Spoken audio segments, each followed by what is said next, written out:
Programa livre para todos os públicos. Bom dia, galera! Bom dia para você aí de casa que acabou de ligar a sua televisão.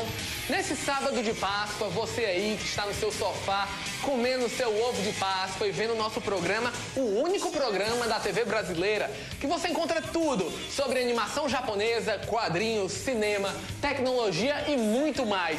Está começando agora o TV Sana.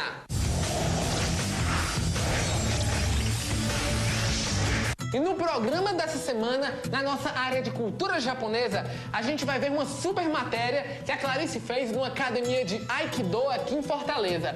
Ela foi conhecer a fundo essa arte marcial secular aqui no Brasil. Então, vamos ver! Ei, Igor, hoje eu tô falando de uma academia de Aikido. Então, vamos conferir um pouquinho mais sobre essa arte marcial. Vamos lá!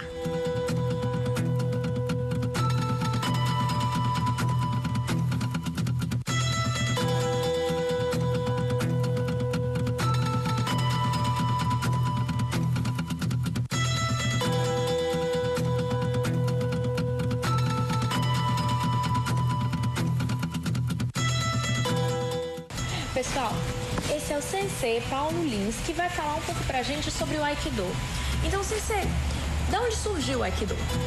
O Aikido é um Budô, é uma arte marcial japonesa que surgiu no século passado através do gênio do mestre Morihei Ueshiba, né?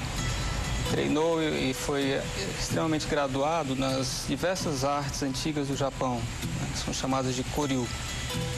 O mestre Ueshiba, através do seu longo tempo de treinamento, culminou com a formação do Aikido na década de 40. Antes disso, o Aikido teve diversos nomes, como Aikino Jutsu, Ueshiba Ryu Aikijutsu, Aikibudo, e mais ou menos em 1942, não sei a data exata, ele foi oficialmente reconhecido com o nome de Aikido.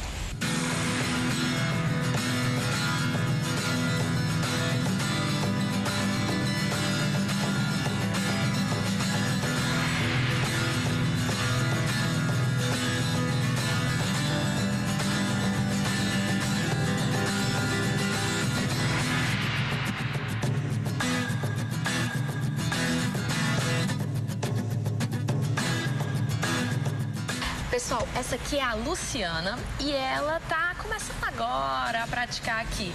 Então, há quanto tempo você tá praticando o Aikido? Cerca de 2 meses. Mas o que é que te levou até aqui? O que é que te trouxe pro Aikido? Bem, eu sempre fui fascinada pela cultura japonesa, principalmente o anime. Já fui no Sana até. E eu estava em dúvida entre algumas artes marciais que tinha aqui em Fortaleza. E eu acabei descobrindo o dojo e gostei muito da arte. Bom, eu estava sedentário há algum tempo, precisando fazer uma atividade física. E eu comecei a procurar uma arte que envolvesse um pouco de elegância, equilíbrio, uma arte que não fosse violenta demais.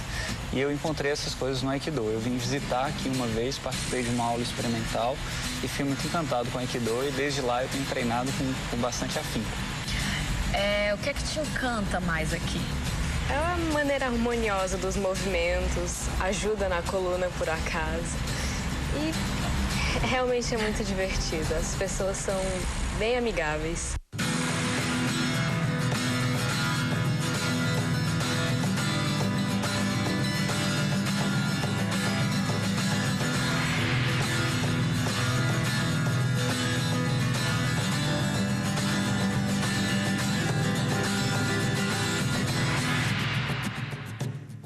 No Aikido, nós podemos listar entre esses princípios que você está me perguntando, inicialmente a não resistência. Não há o choque, não há o combate, nós não treinamos para campeonatos. O ego e a vaidade aqui nesse treinamento, eles são completamente colocados de lado para que a nossa técnica obtenha algum êxito. E esse nome Aikido, é formado de 3 kanjis, se você conseguir pegar aqui. Esse primeiro kanji significa ai, o segundo ki e o último kanji michi ou do, né? Aikido. Aiki, quando separado, só esse termo significa harmonia. Na realidade, nós procuramos realizar dentro do movimento, até mesmo em movimentos extremamente violentos, como é o caso de um ataque, realizar harmonia com o próximo. A partir disso, nós tentamos extrair todos esses ensinamentos e levar para fora do tatame e aplicá-los à vida diária.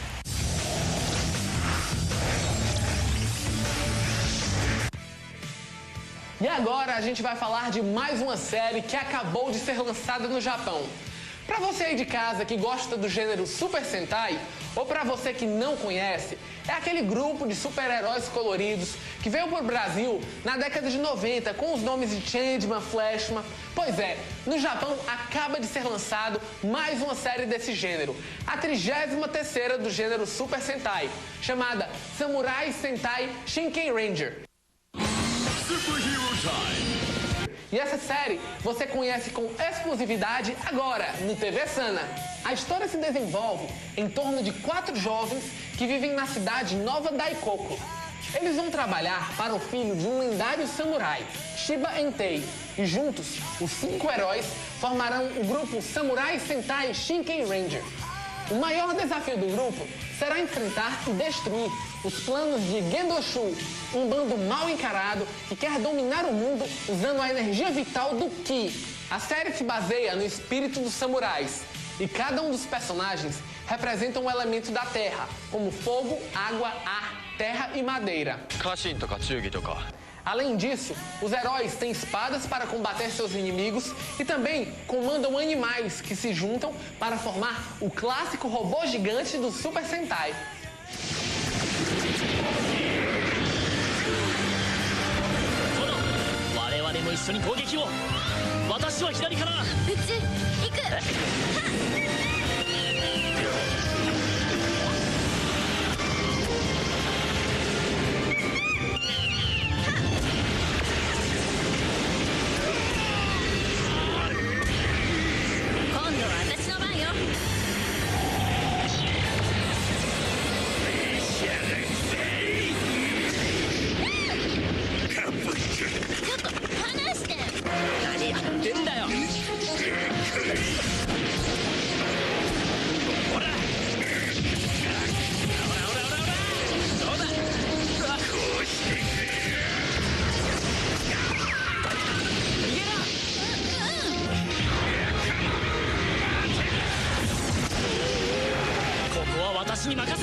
Programa livre para todos os públicos.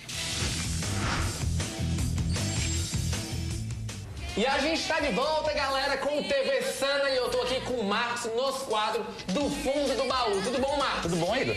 E o nosso quadro, como você aí de casa já sabe, a gente relembra algo que marcou época e marcou a vida de muita gente, né, Marcos? Com certeza. E o que é que a gente vai ver nesse programa? Pronto, hoje nós vamos relembrar um desenho animado japonês, um anime, né, que fez muito sucesso aqui no Brasil na TV Manchete, Igor, e estava sendo muito pedido por vocês aí de casa, né? Entre eles, a Rita Pereira, de Messejana, o Paulo André do Vila União, o Vitor Regis do Papicu e a Jéssica Ângelo de Fortaleza e muitas outras pessoas, né? Hoje nós vamos falar um pouquinho do anime Yu Yu Hakusho. Ai, eu acho que ele tá sofrendo muito. Me diz uma coisa, Botão. Eu sei que o Pio é uma parte da vida do Yusuke. É por isso que ele está sofrendo como ele? Yu Yu Hakusho foi um anime baseado no mangá do mesmo nome, que teve 112 episódios produzidos para a TV lá no Japão. Aqui no Brasil, o anime foi exibido no final da década de 90, na TV Manchete, quando o canal já estava mais ou menos em queda na audiência com os animes que ela passava, Sailor Moon, Shurato, Samurai Warriors. E foi aí, né, Igor, que Yu Yu Hakusho estourou nessa época aqui no Brasil, formando muitos fãs de anime até hoje, né? É bom a gente falar pra galera aí de casa que o Yu Yu Hakusho veio, assim, é uma fórmula de anime que tem os personagens principais, que são amigos, que lutam, etc. E tem um objetivo em comum. Isso foi uma decorrência de outros animes, como Cavaleiros do Zodíaco, Sailor Moon, que, por mais que tivessem histórias diferentes, tinham a mesma temática. Um grupo de amigos que lutavam e iam atrás de um objetivo único, né? Exatamente. Um anime dividido por sagas, né? Exato. Então, quem assistiu Cavaleiros do Zodíaco, quem assistiu Dragon Ball, quem assiste até Naruto mesmo, você vai ver que o anime tem períodos. Então, o personagem vai ficando mais forte à medida que ele vai vencendo os inimigos, né? Então, tem a primeira saga, a segunda saga. No caso do Yu Yu Hakusho, a saga que ficou mais conhecida foi o Torneio das Trevas, né? Justamente, que não foi a última saga, não mas foi uma espécie de episódio central, onde os personagens foram mais apresentados, mostrados o passado dos personagens, as relações de amigos, amizade, família muito mais trabalhada. Exatamente. Eu nunca imaginei que ele tivesse esse poder e um dia gostaria de estar frente a frente com ele. Aqui no Brasil, Igor, uma coisa que é muito curiosa, quem assistiu Yu Yu Hakusho em casa, que tem aí por volta de 20 anos de idade, deve se lembrar, é que a dublagem do anime foi uma coisa, assim, inigualável, né? Até hoje você não tem uma dublagem como Yu Yu Hakusho, cheia de gírias, né? É verdade, ela foi adaptada para as gírias do Brasil. Exatamente, cheia de coisas informais, né? Então você tinha, por exemplo, na dublagem original de Yu Yu Hakusho, você tinha certos trechos da dublagem que era baseado até em grito de torcida de futebol. É verdade. Né? Como no Torneio das Trevas, que eles ficavam gritando lá na arquibancada e tudo. Ah, calem a boca, suas idiotas. O lugar de vocês é em casa. Voltem pra casa, voltem, vão. Outra coisa muito interessante, né, Igor, no Yu Yu Hakusho, é que a trilha sonora do desenho também foi dublada, né? Com certeza. As músicas ficaram muito boas. Ficaram. Não só isso, elas foram adaptadas pro português, né? Exatamente. Era muito comum isso, né, nos anos 80, com os tokusatsu, né, os seriados japoneses, e também nos anos 90 com os desenhos. Eles pegavam a música original e simplesmente só faziam uma tradução à la brasileira. É verdade. Assim. Às vezes, as músicas não tinham nem sentido japonês, né? Eles falavam uma coisa, aí diziam outra coisa em português totalmente diferente. Contanto que o ritmo bater estava bom, isso, né? Contanto que seguisse o ritmo original, tava tudo beleza, né? Isso aí, entanto, até o Yu Yu Hakusho fez muito sucesso por causa disso também, né? As músicas do anime, que já eram bonitas em japonês, continuaram com a mesma melodia no português, né? Ficou muito legal. É verdade. Então vamos conferir um pouquinho da série? Vamos lá, então a gente vai despedindo por aqui e vamos deixar o pessoal de casa com um pedacinho a mais de Yu Yu Hakusho, né? Vamos lá. Solta aí, Edson. Tanto o mangá quanto o anime contam a história do personagem Yusuke Urameshi, que após morrer atropelado quando tenta salvar uma criança, volta à vida sendo nomeado detetive espiritual. A partir de então, Yusuke passa por um forte treinamento, com o objetivo de se fortalecer e dominar a chamada energia espiritual. Para conseguir isso, Yusuke junta um poderoso grupo de aliados que o ajudam em suas batalhas contra o mal. A turma enfrenta monstros e seres malignos que ameaçam a paz no mundo dos homens, sob a liderança de Yusuke e do seu poder especial, Leigan. O time Urameshi é um time muito forte, pessoal. Eles estão ganhando de 3-0 e lideram essa grande guerra.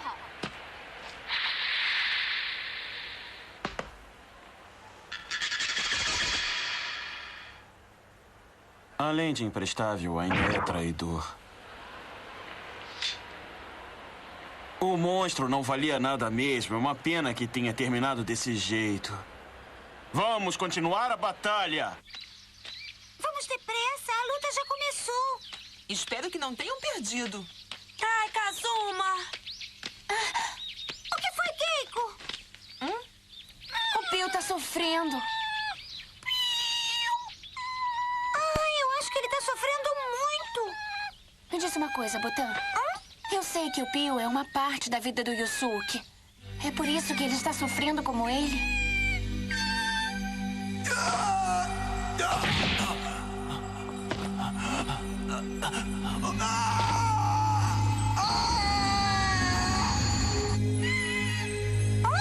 O que foi, Pio? Por que você tá assim, hein?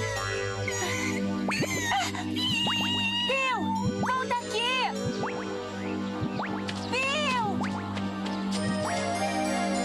Yusuke!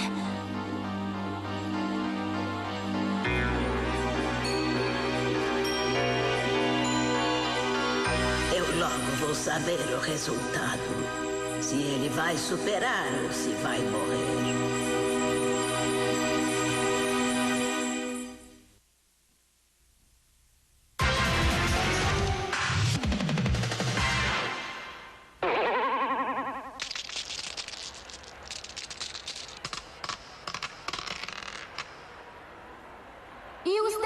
indicam, quem vai participar da próxima luta será Xixiu Akamaru contra o time Uramesh. Finalmente chegou a minha vez. Quem vai lutar comigo? Quem será o primeiro a morrer?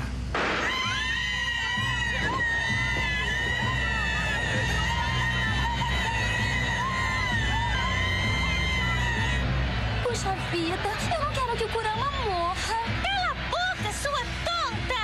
A luta vai começar. A torcida de Xixiu Akamaru é muito grande. Ah, calem a boca, suas idiotas. O lugar de vocês é em casa. Voltem pra casa, voltem, vão. Você aí, o Elvis de boutique.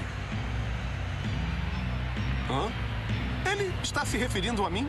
É isso aí, é com você mesmo. Eu estou falando com você. Está na hora de você se manifestar um pouco. Olha aqui, eu vou te mostrar quem é o Elvis de boutique. Esperto. É exatamente o jeito de um cara chato. Eu vou lutar. Vale muito a pena lutar contra esse canalha. Não, eu vou. Eu acho que você deve reservar toda a sua energia para o final. Esses tolos acham que podem me vencer. Kurama, você só quer lutar com ele para descobrir o segredo da fumaça. Esse cara não é fácil. Deixa essa parada comigo, entendeu? Não, depois da ofensa que ele me fez, eu não vou ficar quieto. Eu vou acabar com aquele miserável. Espera, eu vou. Não, eu vou. Eu disse que eu vou.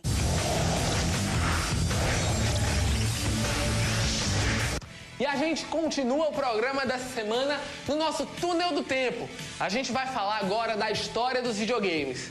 A gente continua falando no ano de 1991, onde a Nintendo, a principal vendedora de jogos e videogames do mundo, lança o sucessor do seu atual console, o chamado Nintendinho. Ela lança o Super Nintendo e diversos jornalistas se perguntam se apenas com o personagem Mario a Nintendo vai conseguir trazer o público do Nintendinho para um novo console, o Super Nintendo. Essa pergunta foi facilmente respondida pela história. Em 1992, a Nintendo faz uma parceria com a Sony para desenvolver o primeiro videogame de CD-ROM. Contudo, perto da finalização do projeto, ele é cancelado. Em 1992, é lançado o primeiro videogame que tem como mídia central o CD-ROM, o chamado 3DO, pela Panasonic. O jogo teve o apoio de diversos desenvolvedores de videogames, como a Electronic Arts e também várias empresas japonesas. Entre seus principais jogos estão o FIFA Soccer e também o famoso Road Rash. Em 1994, jogos com o chip Super FX, como Star Fox, são colocados no mercado para competir com os consoles de 32 e 64 bits. A Sega lança o 32X, um aparelho adicional que transforma o Mega Drive em um console de 32 bits. Enfim, chegamos à quinta geração dos videogames. São lançados pela Sega o Sega Saturno, pela Sony o PlayStation e pela Nintendo o Nintendo 64. Nessa mesma época, são lançados os consoles portáteis, como o Game Boy Color, o Game Boy Light e também o Game Boy Pocket. Outros portáteis, como o Wonder Sun, da Bandai, e o Game.com, da Tiger Electronics, aparecem, mas infelizmente não fazem muito sucesso. Em 1998, a gente chega na sexta geração dos videogames, onde a Sega lança o primeiro console do mundo com 128 bits, o chamado Dreamcast. Em 2000, a Sony lança o sucessor do seu já famoso PlayStation, o chamado PlayStation 2, que tem a retrocompatibilidade, ou seja, a capacidade de rodar, além dos jogos do próprio PlayStation 2, jogos do PlayStation 1. E também é o primeiro console a poder rodar DVDs, ou seja, ver filmes, o que deu uma credibilidade muito grande com a Sony e também com os desenvolvedores de games. Além disso, em 2001, a Nintendo lança um console que não fez tanto sucesso, o chamado Nintendo GameCube, o que deixou a empresa em segundo lugar, fazendo com que a Sony se tornasse a principal referência em videogames durante vários anos e principalmente nessa geração. E finalmente a gente chega na sétima geração de videogames, a nossa atual geração que começou em 2005. Primeiramente, existem dois principais consoles portáteis, o chamado PlayStation Portátil e também o sucessor do Game Boy, o chamado Nintendo DS. Mas nos consoles mesmo, a gente tem três principais, A Microsoft entra nessa briga com o chamado Xbox 360, um poderoso console que tem um grande HD, uma diversificação de jogabilidade online e também utiliza uma nova mídia, o HD-DVD. A Sony lança o sucessor do seu PlayStation 2, que vendeu mais de 100 milhões de cópias, o chamado PlayStation 3, um também poderoso console que tanto lê DVDs como lê o Blu-ray e utiliza como mídia principal. O Blu-ray, que já está cotado e é praticamente o sucessor do atual DVD. Além disso, a Nintendo vai por uma terceira via. Não investe em grande tecnologia e também não muito em qualidade gráfica, mas sim em jogabilidade e retrocompatibilidade. O chamado Nintendo Wii é lançado e ele pode jogar tanto os jogos do Wii como também jogos do Nintendo GameCube, além de ter como atributo principal a funcionalidade do Wiimote, que é um controle com sensores de movimento que dá um novo sentido à jogabilidade com o Nintendo Wii. Além disso, essa indústria vai sempre se renovando e o que vem por aí a gente tem que esperar. Mas sempre aqui no TV Sana a gente vai acompanhando as novidades dos consoles e também de todos os jogos desse incrível e divertido mercado.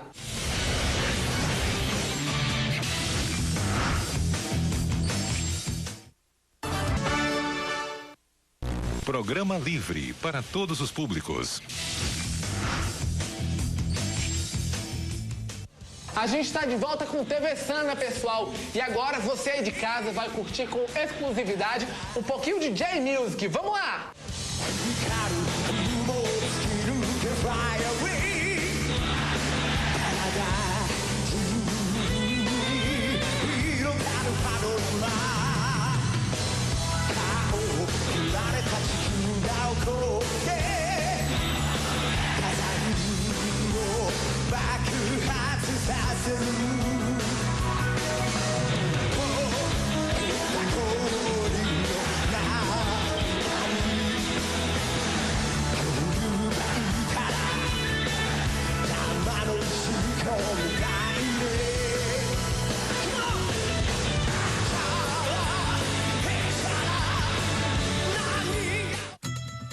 E agora, pessoal, vamos ver alguns e-mails que vocês aí de casa mandaram pra gente.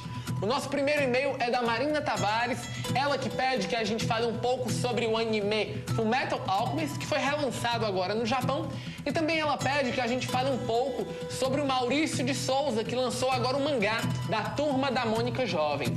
E o nosso segundo e-mail é do Ives Palmeiras, ele que pede que a gente faça uma matéria sobre o Super Nintendo. Nesse programa, Ives, você conferiu um pouco da história geral dos videogames, mas fica ligado que a gente vai preparar uma super matéria para você. Mas você de casa que quer ver alguma matéria, sugestão, crítica ou simplesmente quer falar com a gente, é muito fácil. Mande um e-mail pra gente no tvsana@portalsana.com.br que a gente está toda semana lendo os e-mails de vocês. Bom, pessoal, a gente está chegando ao fim do programa e eu queria desejar para todo mundo que está vendo o nosso programa uma feliz Páscoa, também muitos ovos de chocolate e a gente se vê na semana que vem. Tchau, pessoal!